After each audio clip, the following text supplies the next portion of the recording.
മാധ്യമം പോഡ്കാസ്റ്റ്. മാധ്യമം editorial 2026 May 15 വെള്ളി. അഴിമതിയില്ലാത്ത സുതാര്യവും നീതിപൂർവകവുമായ ഒരു ഭരണം കാഴ്ചവെക്കാൻ വി.ഡി. സതീശന് സാധിക്കട്ടെ.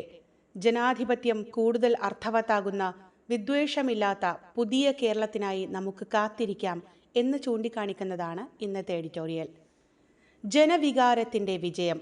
11 ദിവസം നീണ്ട മാരത്തൺ ചർച്ചകൾക്കൊടുവിൽ കേരളത്തിന്റെ മുഖ്യമന്ത്രി പദത്തിലേക്ക് വി.ഡി. സതീശനെ കോൺഗ്രസ് ഹൈക്കമാൻഡ് തീരുമാനിച്ചു. മെയ് 18 തിങ്കളാഴ്ച അദ്ദേഹം സത്യപ്രതിജ്ഞ ചെയ്ത് അധികാരമേൽക്കും. കേരളത്തിന്റെ രാഷ്ട്രീയ ചരിത്രത്തിൽ UDFന് ലഭിച്ച ഐതിഹാസിക വിജയത്തിനുമേൽ കരിനിഴൽ വീഴ്ത്തി കഴിഞ്ഞ 11 ദിവസമായി കേരളത്തിലും ഡൽഹിയിലും മുഖ്യമന്ത്രി പദത്തിന്റെ പേരിൽ നടന്ന അവകാശ തർക്കങ്ങൾക്കാണ് കഴിഞ്ഞ ദിവസം അറുതിയായത്. ഭരണവിരുദ്ധ വികാരവും സാമൂഹിക ധ്രുവീകരണ രാഷ്ട്രീയവും ചർച്ചയാക്കി ജനങ്ങൾ നൽകിയ വമ്പിച്ച ഭൂരിപക്ഷം വെറും ഗ്രൂപ്പ് പോരുകളുടെയും വ്യക്തി താൽപര്യങ്ങളുടെയും പേരിൽ തുലച്ചു കളയുന്ന കാഴ്ച ജനാധിപത്യ വിശ്വാസികളെ തെല്ലൊന്നുമല്ല അമ്പരപ്പിച്ചത്. 10 വർഷം ഭരിച്ച ഇടതുപക്ഷത്തെ കൈയൊഴിഞ്ഞ് അധികാരം UDFന്റെ കൈകളിൽ ഏൽപ്പിക്കുമ്പോൾ മുഖ്യമന്ത്രി സ്ഥാനത്തിനായുള്ള തർക്കം ഇത്ര രൂക്ഷമാകും എന്ന് ജനം പ്രതീക്ഷിച്ചതല്ല. കോൺഗ്രസിന്റെ സഹജ സ്വഭാവമായ ഗ്രൂപ്പ് ഭിന്നതയടക്കം സകല അനൈക്യങ്ങളും മാറ്റിവെച്ച് ഒറ്റ ടീമായാണ് UDF ജനങ്ങളോട് വോട്ട് തേടിയത്.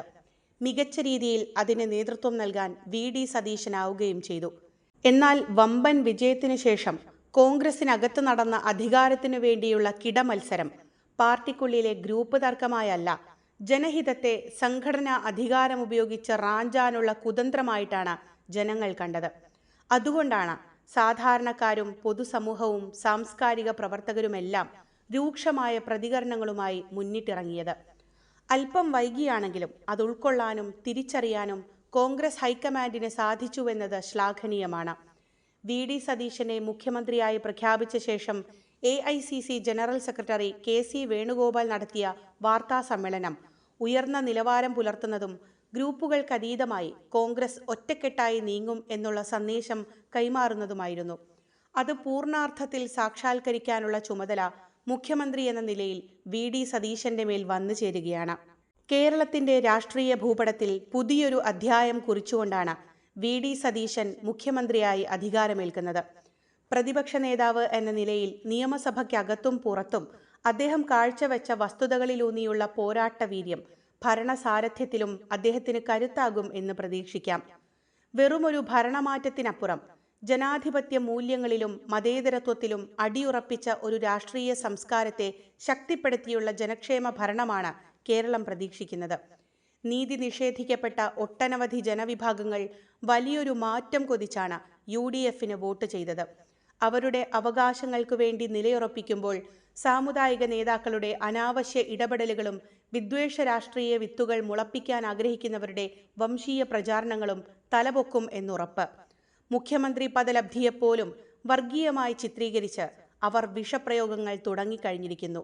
അതിനെയെല്ലാം മറികടന്ന് പാർശ്വവൽക്കരിക്കപ്പെട്ടവരുടെയും സാധാരണക്കാരുടെയും ശബ്ദമായി മാറാൻ പുതിയ മുഖ്യമന്ത്രിക്ക് കഴിയണം. കേരളത്തിന്റെ സാമൂഹിക ഐക്യം തകർക്കാൻ ശ്രമിക്കുന്ന ശക്തികളെ കൃത്യമായ അകലത്തിൽ നിർത്താൻ പുതിയ ഭരണകൂടത്തിന് സാധിക്കണം.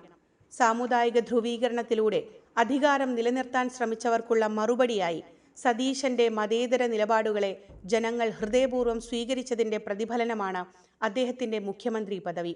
അതുകൊണ്ട് ഭരണത്തിന്റെ ഓരോ ഘട്ടത്തിലും ഈ ജനകീയ പിന്തുണ നിലനിർത്താനും വിഭാഗീയതയുടെ കറപുലരാത്ത ഒരു മന്ത്രിസഭയെ നയിക്കാനും അദ്ദേഹത്തിന് വലിയ ഉത്തരവാദിത്തമുണ്ട്. സങ്കുചിതമായ ജാതി മത ചിന്തകൾക്കപ്പുറം എല്ലാവരെയും തുല്യമായി കാണുന്ന ഒരു ഭരണാധികാരിയെയാണ് കേരളം ഇന്ന് തേടുന്നത്. വികസനവും കരുതലുമാണ് ഈ കാലഘട്ടം ആവശ്യപ്പെടുന്നത്. അഴിമതിയില്ലാത്ത സുതാര്യവും നീതിപൂർവകവുമായ ഒരു ഭരണം കാഴ്ചവെക്കാൻ വി.ഡി. സതീശന് സാധിക്കട്ടെ. ജനാധിപത്യം കൂടുതൽ അർത്ഥവത്താകുന്ന, വിദ്വേഷമില്ലാത്ത ഒരു പുതിയ കേരളത്തിനായി നമുക്ക് കാത്തിരിക്കാം. പുതിയ മുഖ്യമന്ത്രിക്ക് മാധ്യമം എല്ലാ ഭാവുകങ്ങളും നേരുന്നു. മാധ്യമം പോഡ്കാസ്റ്റ്.